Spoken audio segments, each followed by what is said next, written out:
This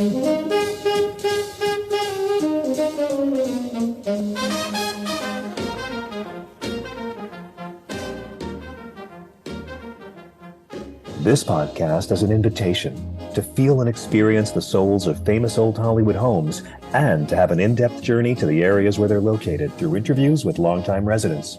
Either you're a fan of old Hollywood in Los Angeles, planning to have a vacation, or, an even bigger step, considering a certain area for your future home. This is your opportunity to receive valuable information and insightful advice you won't find anywhere else. Hello, and welcome to my podcast. Are you in the mood for California? Today we'll explore and feel South Pasadena and the Garfield House, followed by an interview with amazing Alex Winter, who will share with us what it feels like to live in this very special area of Los Angeles. I think it's a very tranquil part of Los Angeles. It's, a little removed. It's pretty far east, but it's in the foothills of Angeles Crest Mountains, so it's very lush. Ever since I first moved to Los Angeles many years ago, even before I stayed here, I went back and forth to New York and England and other places. I was always very impressed by the landscape in Pasadena and South Pasadena. It's very lush and beautiful. It's not as arid and deserty as some of the LA can be.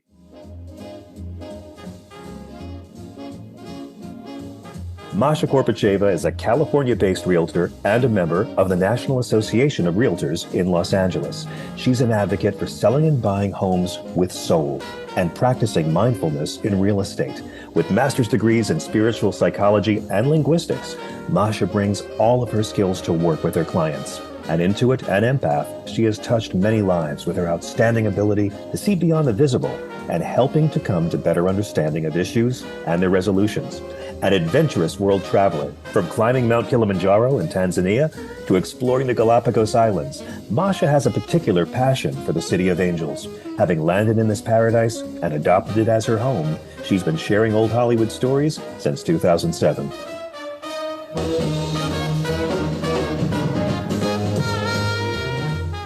In the mood for California, feel the soul of old Hollywood.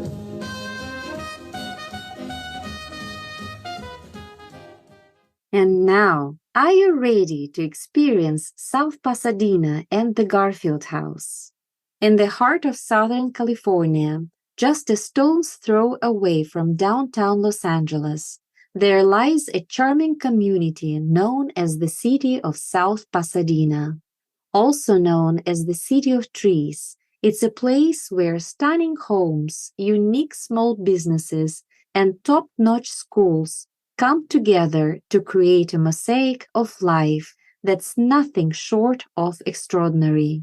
With a population of around 25,000 residents, South Pasadena occupies a mere 3.44 square miles of land, a mix of flatlands and rolling hillsides nestled on the west side of the San Gabriel Valley.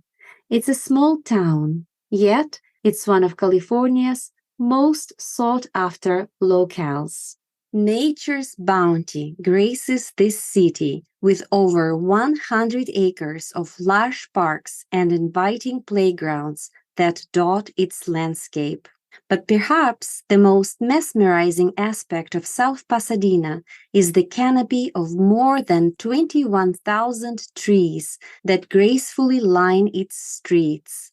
They cast dappled shadows on the quiet historic neighborhoods, showing unwavering dedication of residents to preserving both architectural and natural beauty. Here, you'll find a community that thrives on closeness, where the crime rate is low and the spirit of participation is high.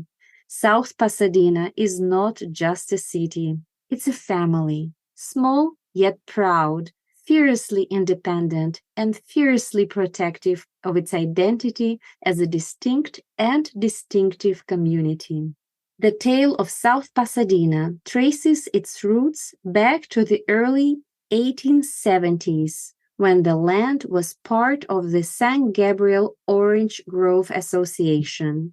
In 1875, the association christened their town Pasadena. Just 3 years later, those residing in the southern reaches of Pasadena began to assert their unique identity as South Pasadenans. In the brisk February of 1888, with a resounding vote of 85 to 25, South Pasadenans chose to incorporate, to chart their own destiny. A board of trustees emerged, and Ammon B. Cobb took on the mantle of the first marshal, with Marshal B. Selman as his trusted deputy. On March 2, 1888, South Pasadena was officially born, with a population of just over 500 people.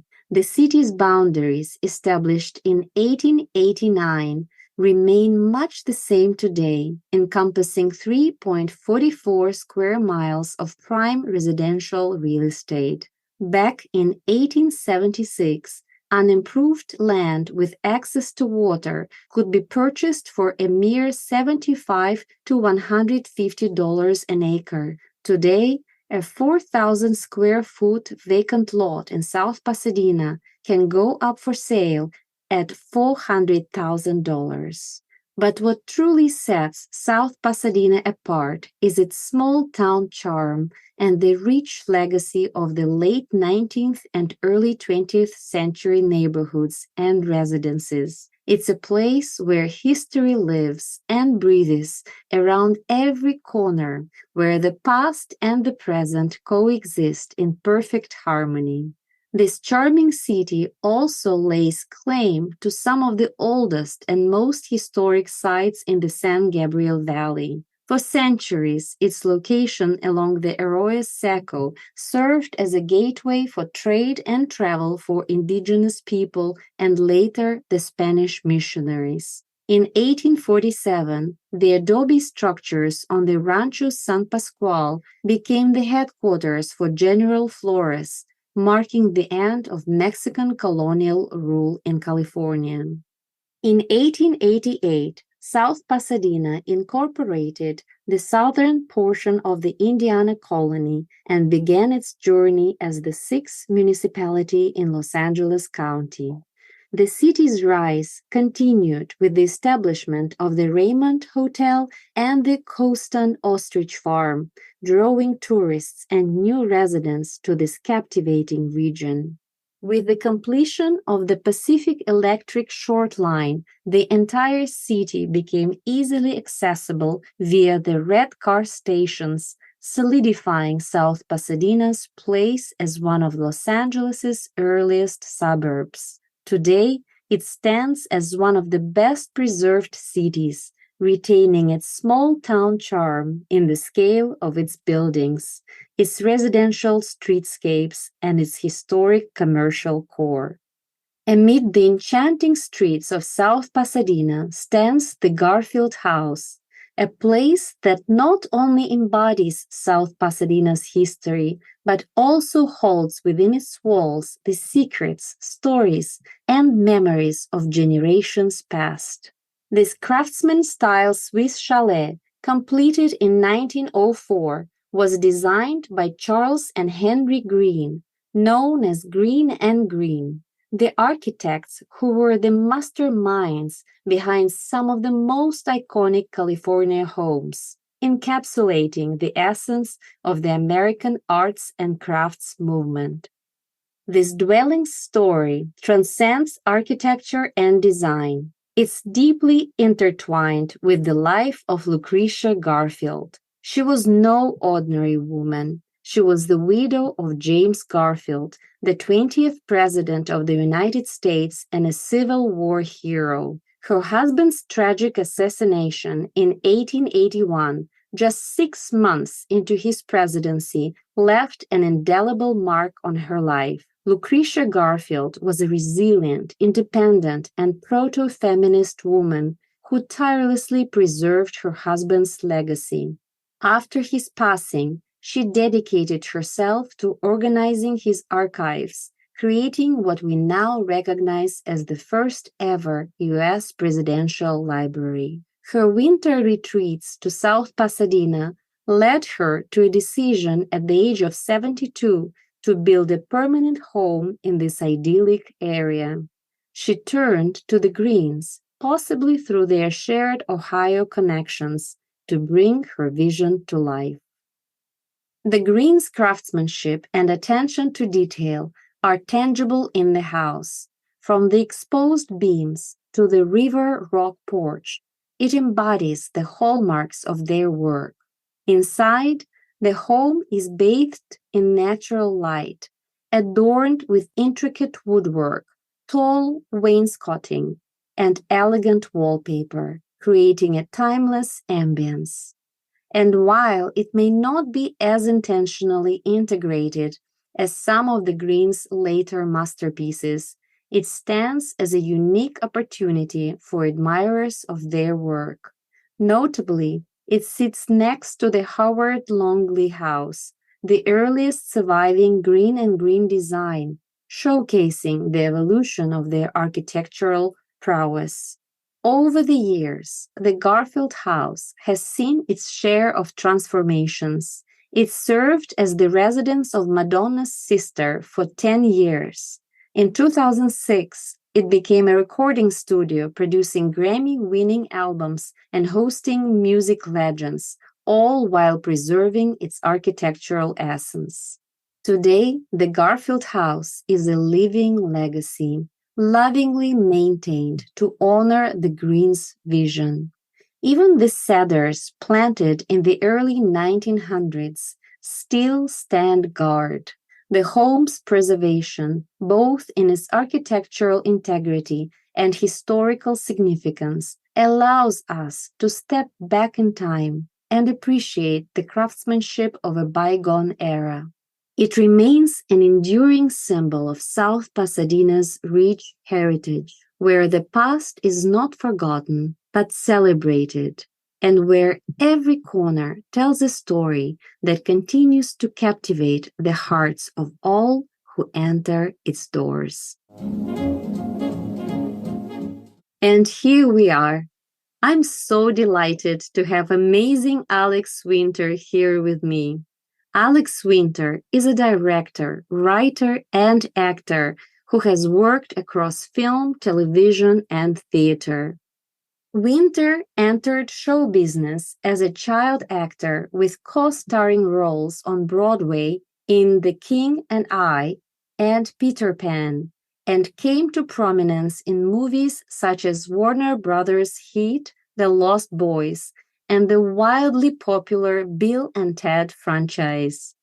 As a filmmaker, Winter's narrative features include the cult classic Freaked for 20th Century Fox and the critically acclaimed Fever for Lionsgate, which screened in the Directors Fortnight at Cannes. Winter is the founder of Trouper Productions, which services much of his directing work. In 2020, Winter released 2 new documentary feature films. Showbiz Kids premiered on HBO to widespread critical acclaim, garnering a Critics' Choice nomination for Best Score by Tweedy, followed by Zappa, the first all-access documentary on the life and times of Frank Zappa. The highly anticipated third installment in the Bill and Ted franchise, Bill and Ted Face the Music, opened in August 2020 as the #1 movie both in the US and the UK, and is certified fresh on Rotten Tomatoes. Previous documentary work includes multiple award winner The Panama Papers, about the largest global corruption scandal in history, and the journalists who worked in secret and at considerable risk to break the story.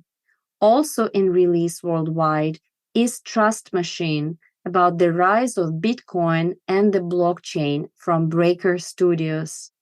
Other acclaimed films include Deep Web, about the online black market Silk Road, and the trial of its creator Rolf Ulbricht, and Downloaded, which is a VH1 rock doc about Napster and the digital revolution. Just completed is Winter's new feature documentary, The YouTube Effect, produced by Winter Trouper Productions in partnership with Gail Ann Hurd, Valhalla Entertainment, and Glenn Zipper.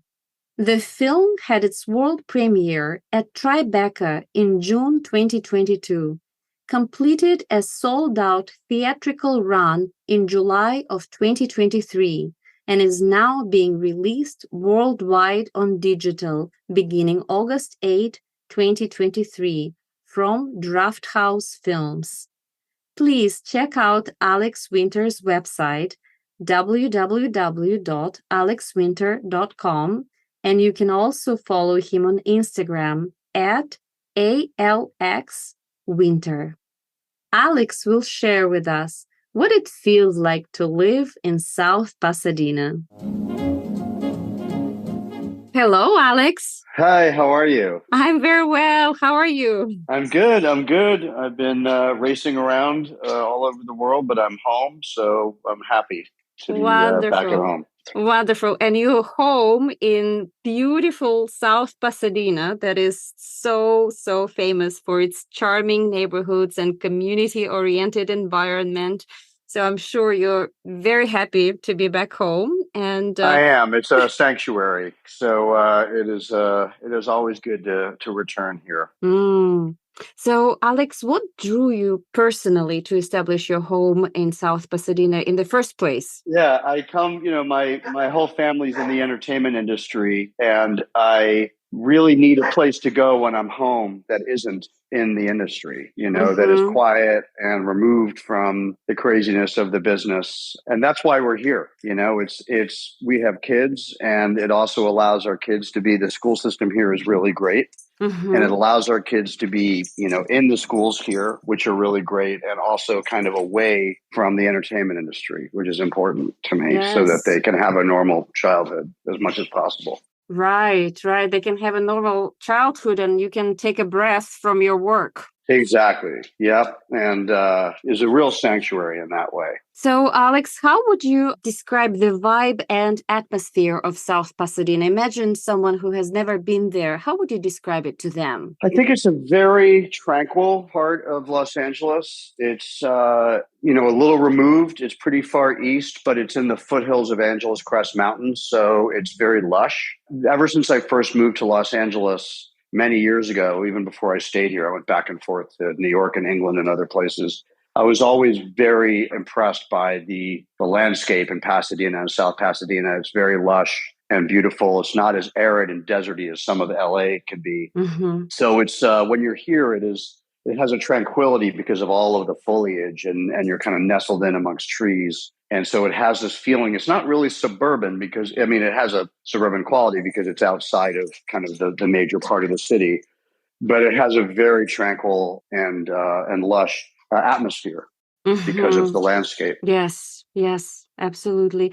And maybe you have some favorite spots or hidden gems in South Pasadena that have been meaningful to you, maybe as a creative person, some, special places that you like going to. Yeah, there's a lot here. When I first again came to Los Angeles, I'm very interested in architecture. So I started touring architecture in LA, in and around LA, and Pasadena, South Pasadena has a lot of the very famous craftsman houses that go back to the turn of the century, and even older homes. There are homes in South Pas that date back to the 1850s, and I've stayed in some of them, and they're really beautiful. So I like the architecture here. I love the land, the ability to take very long walks, along the Arroyo up into Angeles Crest. And then in South Pas, in and around South Pas itself, there's a lot of very, very long walks that you can take that take you all over, even down into the LA River. So it has a lot of variety, considering it's not very big in terms of the size of the town itself. Okay. Very beautiful. And yes, and South Pasadena is definitely famous for craftsman houses, and they're just absolutely adorable and awe-inspiring. Like when you see how they have been preserved over the years by, the owners. And this is wonderful that people do this, preserving the heritage in this way. Yes, yeah, agreed. It's the houses are often in really beautiful shape here. Wonderful. Well, as an actor and filmmaker, how has living in South Pasadena actually impacted your creative process and work? Maybe you have found some unique inspirations or opportunities in South Pasadena, even though you come there to relax and take a breath of fresh air. Well, when I moved here, I immediately moved my production office here as well. So I make my films in South Pasadena, and obviously I shoot them all over the world, and where I edit them can often be somewhere else in Los Angeles. But my production staff and my office is here in town. So I lead when I'm not on the road filming. I'm very much at home, and is really, like a less than a mile radius to get from my house to my kids' school to my office. So I stay very much kind of within my community. I can even walk to most of these places. South Pass is a very friendly walking town. So I can often do most of what I need to do on foot. But I would also say that the ability to take long walks in the middle of my workday is a really, I've worked all over the world, and I'm often in very intense urban environments, or, Hollywood is pretty ugly. not the kind of place you want to walk around. So I love the fact that this place is very beautiful and very tranquil, but also very conducive to walking. So I like taking walks in the middle of when I'm working. It's been really helpful to my creative process. Yeah, so it must be really conducive to clearing your mind, out of all the thoughts that you have, so that you come back, let's say in 30 minutes to continue doing what you were doing, and you have a new perspective, and you can see everything, in a different way. So that must be really helpful. Yes, it is. It's extremely helpful, and it's also just good for your mental well-being because it's relaxing. Very true. And this industry is extremely stressful. So that helps. Yes, very true. Well, looking back on your journey as an actor and filmmaker, are there any significant moments or experiences that stand out to you? In general, within my work life? Yes, within your work life, within your journey. You started as an actor, right? And then you became a filmmaker. You started making your own films. So maybe you can share some moments that really stand out to you that were, let's say, life-changing or, for example, inspiring. Well, there are many. I've been in the industry since I was a child. So I would say that the standout moment in my career was when Yul Brynner selected me to play a major role in The King and I on Broadway. I was very young. I just turned 13 and just moved to New York City from the Midwest. I grew up in London in the Midwest and then moved to New York when I was 12. So, standing on a Broadway stage, singing a song for the musical director and having Yul Brynner come up and tell you you're going to be in the show was is still one of the most magical moments I have in my memory of being in this industry. And I was, it's going back a very long time now. And, be the magic of that show, sort of that being my entree into kind of the major end of show business. Being on a Broadway show with Brynner, who was largely directing the show and running it at that time, and the magic of that show. I went on to do another Broadway show after that for several years. So it was a very magical and idyllic way into the industry that it remained a standout. I think also when I was a little older, I moved full-time in London, writing and directing. And I had a production company over there, and I was directing commercials over there. And I think having the courage to completely shift my base of operations and the way I was doing everything and kind of start completely anew while I was well into my career by then. Looking back on, I was in my 20s. I think looking back on it, that was a pretty daring thing to do.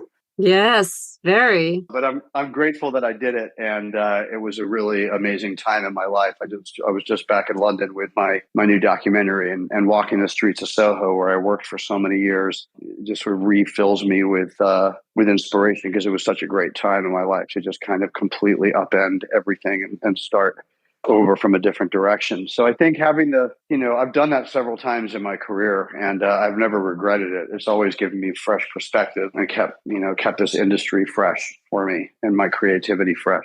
Yes, that's very important because you, being a creative person, you really do not want any kind of stagnation to come over you, because then you won't be able to give anything to the audiences. They expect so much. Yeah, or to yourself. It can, yeah, you want it to remain a fulfilling experience. Yes, yes, very true. And your most recent project that came out very recently is a film entitled The YouTube Effect, the one that you just mentioned.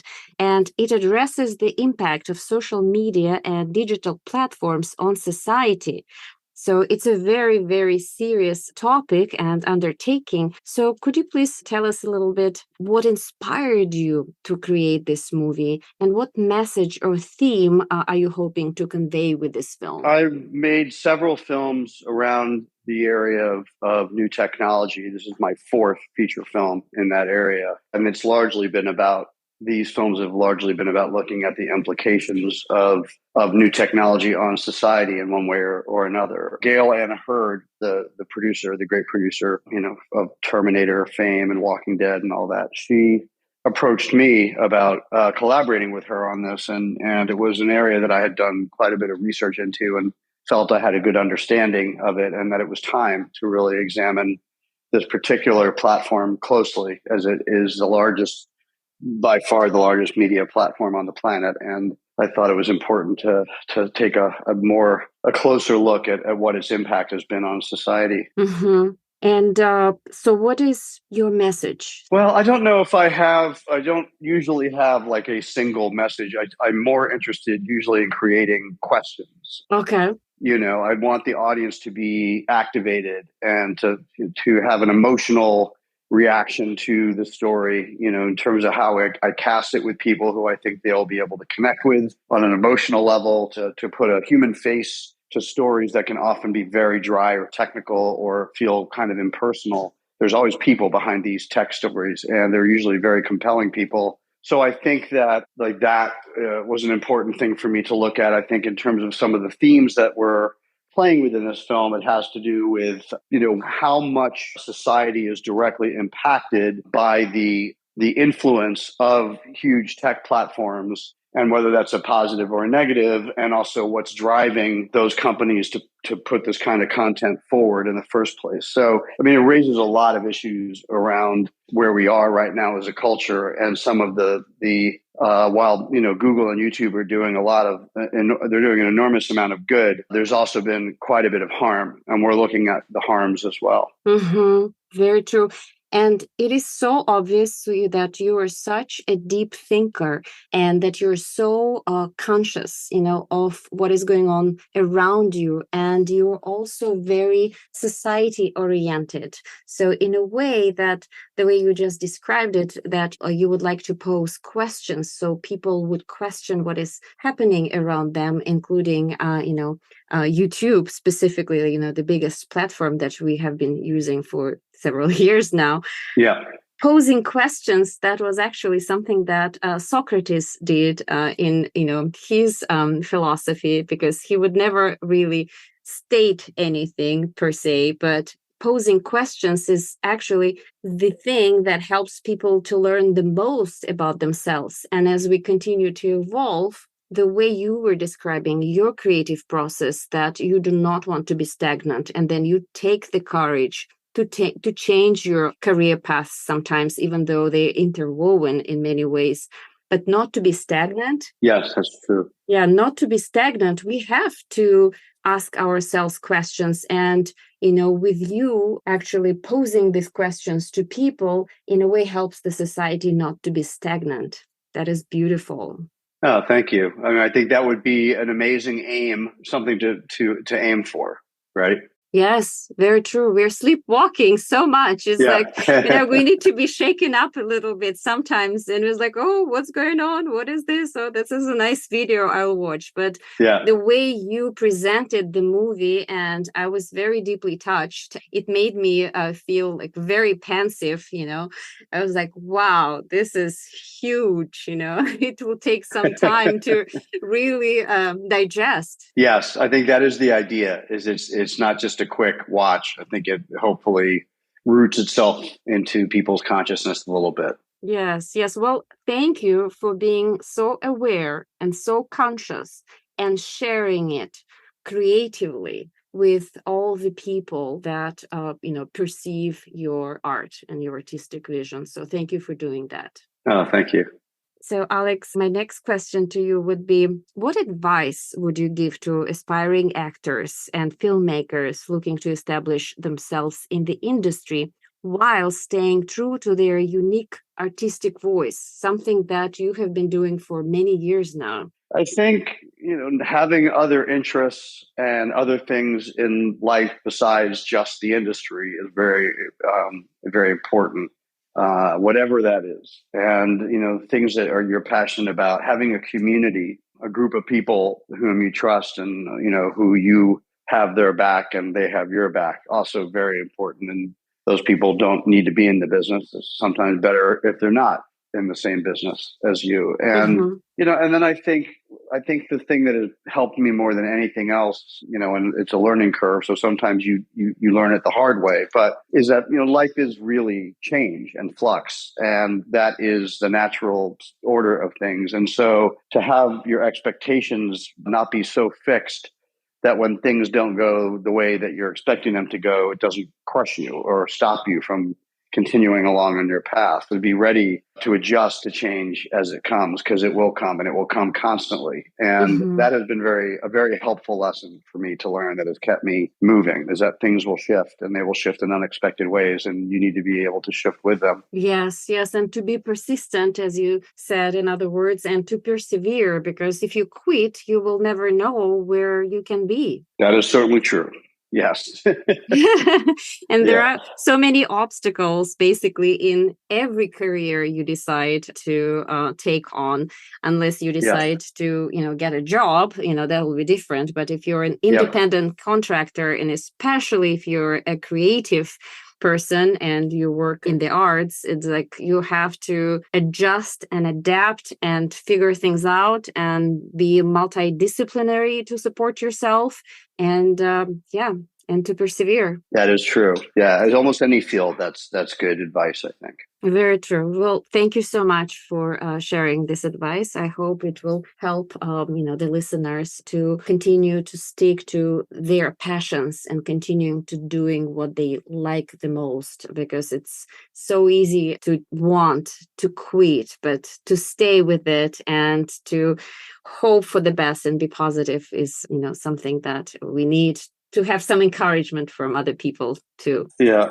And Alex, my other question to you, after all of your travels and all of your work and going to different parts of town and, coming to South Pasadena, and then you come home, how would you define the concept of home? What does a home truly mean to you? I think home is a kind of sanctuary. I think, whatever it is and wherever it is, I think that the ideal home for me is a space where I can be myself and feel safe and at ease, whether that's with family or alone, depending on whether, family is something that you want or not. And I think that the world is there's a lot of amazing things in the world, and traveling the world and being out in the world and the stressors and challenges of the world. I think one needs a place that they can return to that has a kind of sanctuary. Right. Allows them to just breathe and be themselves and not feel like they have to always,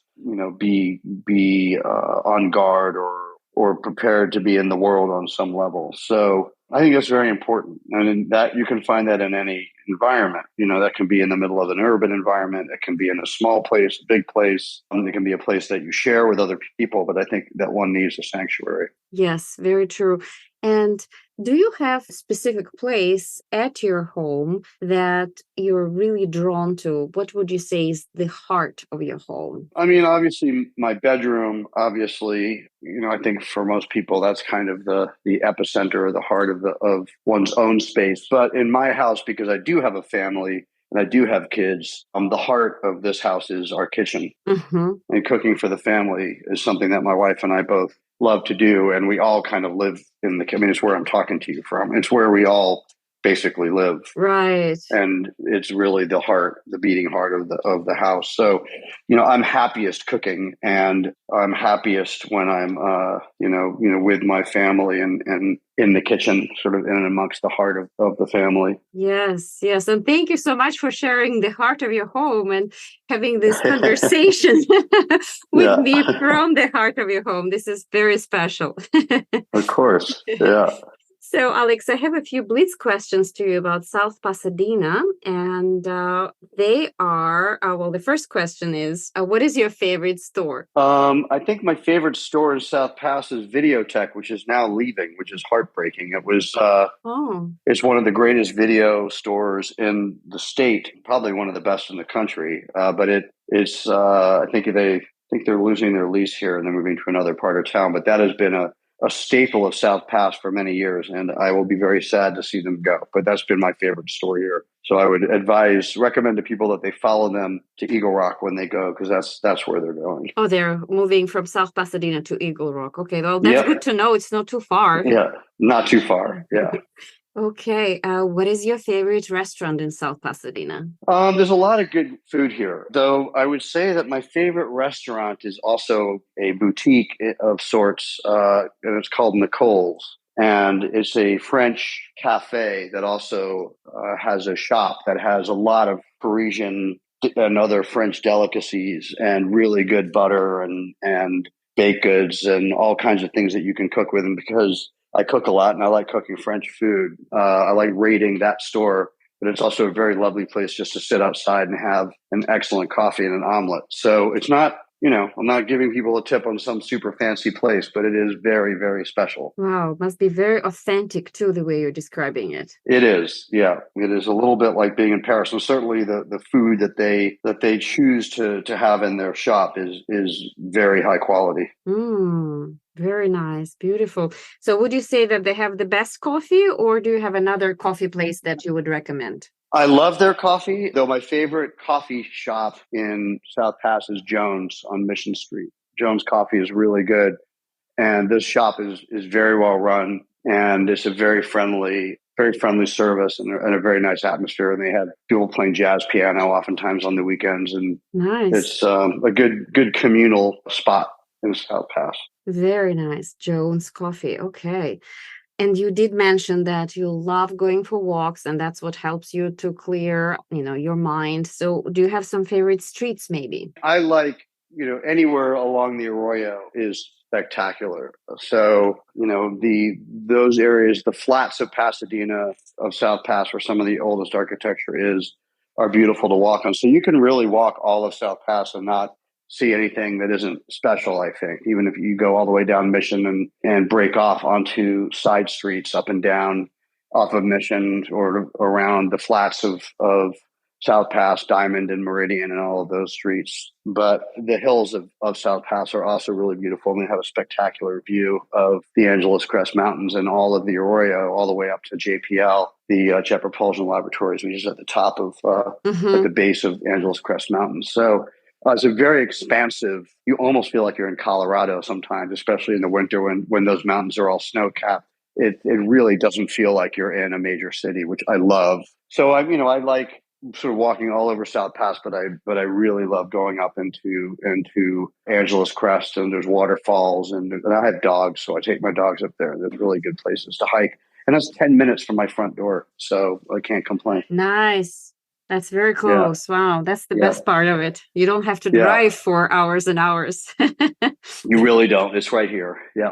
Okay, and is this also the place where you can see the best sunset, or maybe there is another place that you would choose? Actually, I would say that the best view of the sunset in South Pasadena is from the terrace right off my kitchen. And it is why I hope to never leave this neighborhood, because we have an amazing view of the sunset and the Angeles Crest Mountains and the Arroyo. So it's, in fact, it's just starting to get towards sunset now. So it is very beautiful. I never tire of looking at dawn or dusk here. The sunrise and the sunset at my house is really very beautiful.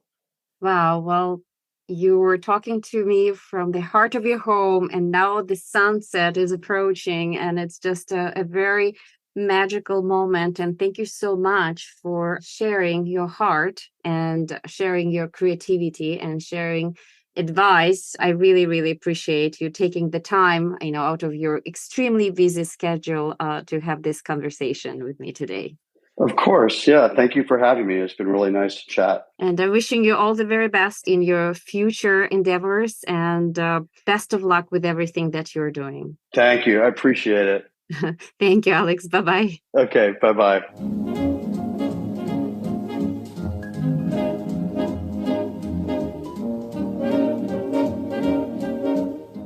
Thank you very much for tuning in to Feel and Experience South Pasadena with my special guest, Alex Winter.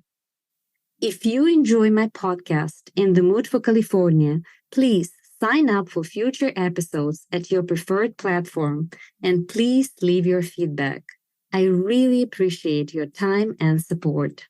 You can follow me on Instagram at In the Mood for California and check out my website www.inthemoodforcalifornia.com. I'm a realtor with Beverly & Company Luxury Properties, and my license number is 019-78714. Selling and buying homes with soul is not just my real estate strategy. It is an intuitive and holistic approach that embraces your values, aspirations, and conscious intentions. If you want to discover the power of mindfulness in your real estate journey with my compassionate guidance, I'm here for you. Next time, we are venturing out into the artistic scene of Los Angeles and Southern California, and we will see how art can shape your life. Looking forward to having this experience with you.